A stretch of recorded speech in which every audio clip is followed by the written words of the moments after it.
ஆனா எடப்பாடி பழனிசாமி நிக்க மாட்டார். பிஜேபி பெரிய வாஷிங் மிஷின் வச்சிருக்குது.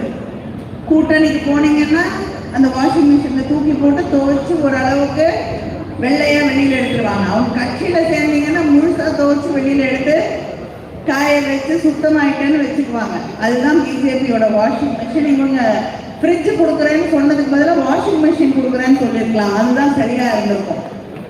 ஆனா நம்முடைய முதலமைச்சர் அவர்கள், உங்க வீட்டுல ஃப்ரிட்ஜ் இருக்கா, திருப்பி ஒரு ஃப்ரிட்ஜ் கொடுத்தா பயன் இல்லை. அதனாலதான் உங்கள் வீட்டில் எது இல்லையோ வாங்கி கொள்ளுங்கள் என்று 8000 ரூபாய்க்கு கூப்பன் கொடுக்கிறேன். ஃப்ரிட்ஜ் இல்லையா ஃப்ரிட்ஜ் வாங்கிக்கோங்க, இல்லையா வாஷிங் மிஷின் வாங்குங்க, இல்லையா கிரைண்டர் வாங்குங்க. உங்களுக்கு எது தேவை என்று நினைக்கிறீர்களோ அதை வாங்கிக் கொள்ளுங்கள். சாய்ஸ் இஸ் யோர்ஸ் என்று சொல்லக்கூடிய முதலமைச்சர் நம்முடைய முதலமைச்சர் அவர்கள்.